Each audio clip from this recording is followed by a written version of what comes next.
Welcome into Tuesday, everyone, and this particular episode of our Tuesday Tips for Parents. And I'm actually going to close this door real quick right here. This happens to be a teacher work day as well, so we have kids running all around out here. And they always make lots of noise at the most inconvenient times, right? So last week, what I said is that we were going to talk about dope for kids. And to tune in this week to find out what the D stands for. Well, that's exactly what we're talking about today. But I used a little bit of trickery to get you to focus on what I was saying and try to tune in for today.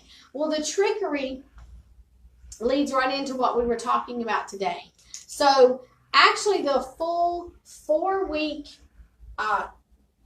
course or episodes that we're going to be talking about is actually DOSE, D-O-S-E. So each week we will learn what each of the letters stands for. Well, because D happened to be first and it leads right into the name, I said that we were going to talk about the dope for kids. Well, the D, or the dope, actually stands for, with my great writing here, actually stands for dopamine. Dopamine is actually it's a chemical produced by the brain. It's one of the chemicals that helps the nerve cells or the neurons communicate with each other. It's actually known as our feel-good chemical in our brain. So it makes us feel better and produces certain feelings and certain things that we may have. I was looking for a paper that I had that maybe I should have had some dopamine so I could focus better on my paper. But it's our feel-good chemical. What does that mean? Well, dopamine helps us to focus. It helps motivation as well. So it's our focus and motivation drug. Why do we need like a feel-good chemical to help that and produce that? And is there a way to increase the amount of dopamine that we actually have? Well, the answer to can we increase it is yes. There are natural ways to increase the levels of dopamine that you can actually have. You can eat certain foods, almonds, bananas, avocados, eggs, beans, fish. Some of these kinds of foods will increase the amount of dopamine.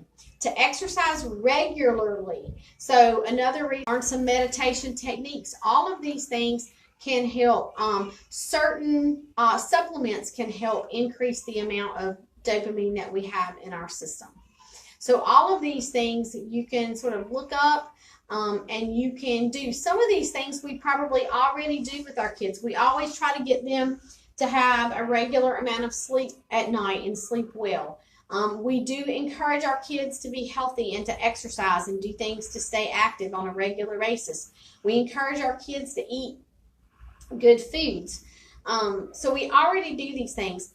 There may be some things in that list that we don't do. Probably most of us don't try to get our kids to meditate.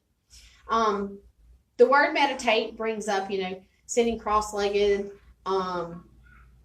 hands out, sort of doing the sort of thing. That's what a lot of people think of. And so when they think of that, they sort of toss it off as just silliness.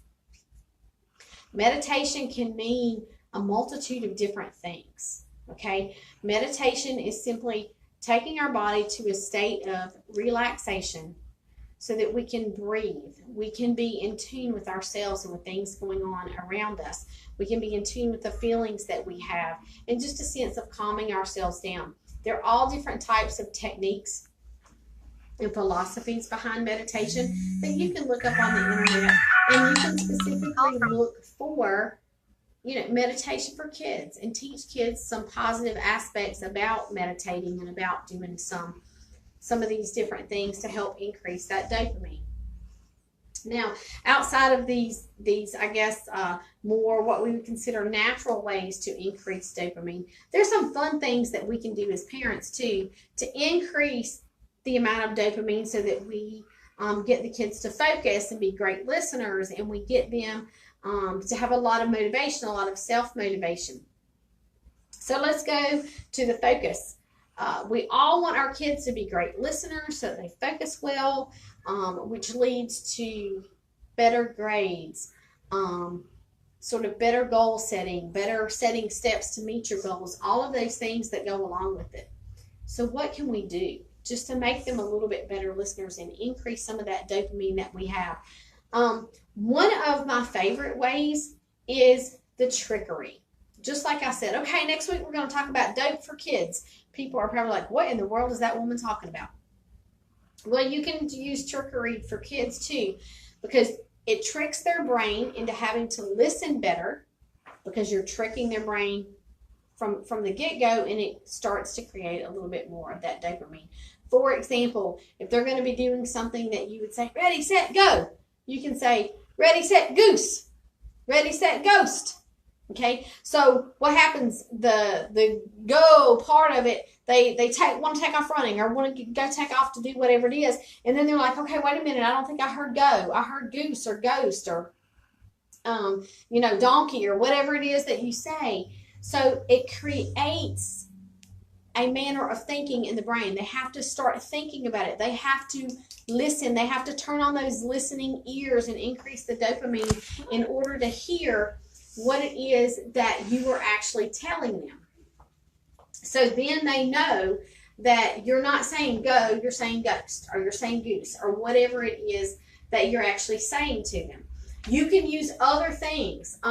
If you have projects going on, or at the beginning of a class, or the beginning of something that you really want them to focus in, you say, okay, kids, today, one of the things that we're going to talk about is 2 and 2 is 5. Okay, well, and of course, if they're of age to know that, they're going to go, wait a minute, it's 4. Or, if it's raining outside, hey, it's raining red today.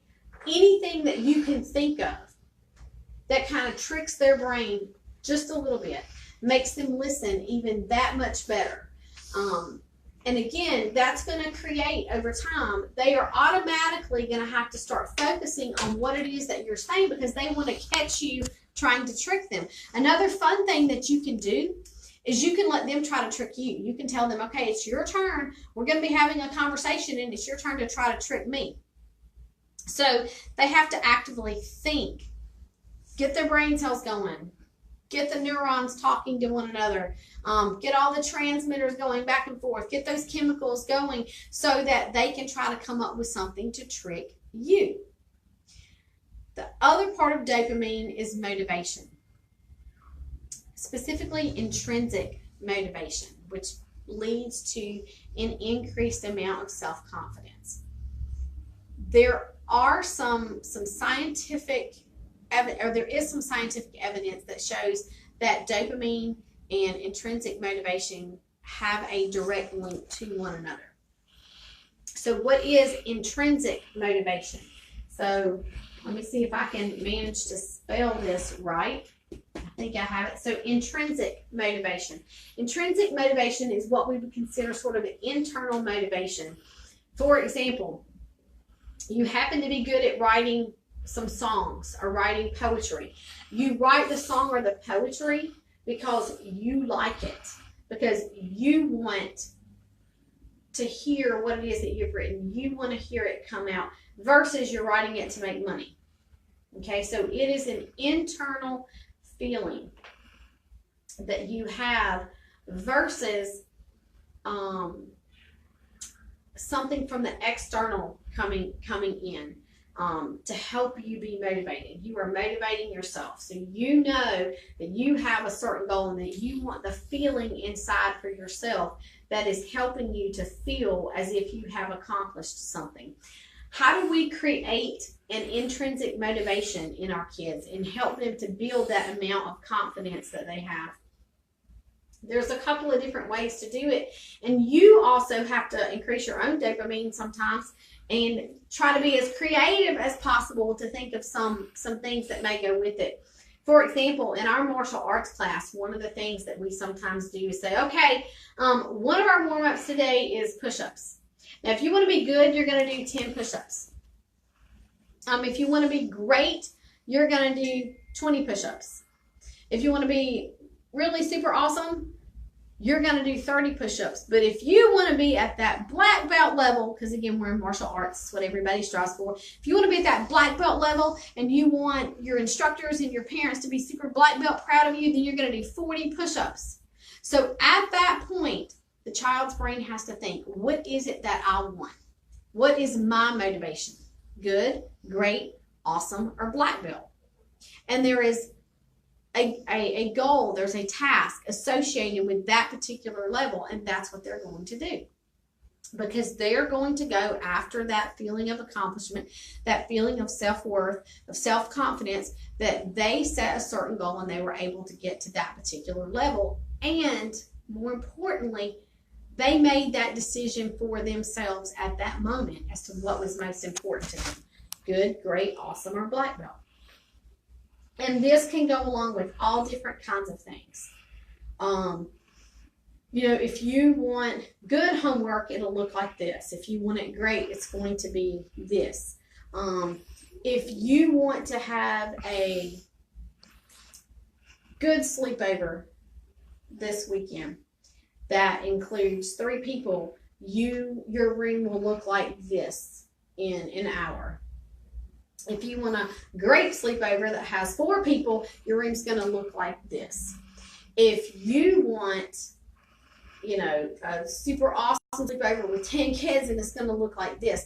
Again, they're making their own decision at that point, and they are going to know what is inside of them, what is it that they really want to strive for in order to reach that. And they can do that, and that's going to learn.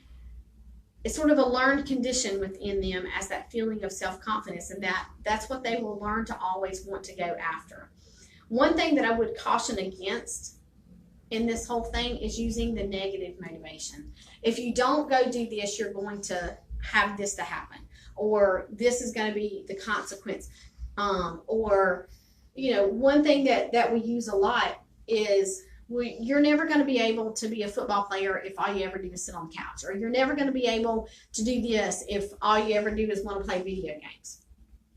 Sort of reverse that just a little bit. Do you think that football player or video game creator or whatever it is that they're after, do you think that they did this? How do you think that person became so great at what it is they're doing? Tell me what you think they did to become so great. Let the child think of ways that they can imagine that person became so great. It's okay. Well, if this person became so great at their career by doing these things, do you think you could do some of those? And again, it is helping them to decide that, yes, this is what I want. This is how I get there, and this is how I create that feeling of self-confidence, that feeling of I want to motivate myself. I do hope that this has helped today. Again, if you have any particular questions or other topics that you would like to see us address, you can comment below. You can also give us a call at 336-270-6825. Or you can email us at skills4kids, SKILLZ, the number 4, kids, KIDZ, @outlook.com. And please do join in next week so that we can find out what the O is, what it stands for, and how we're going to deal with that, and how it's going to help us to create better versions of our children. Have a great Tuesday, and we look forward to hearing from you soon.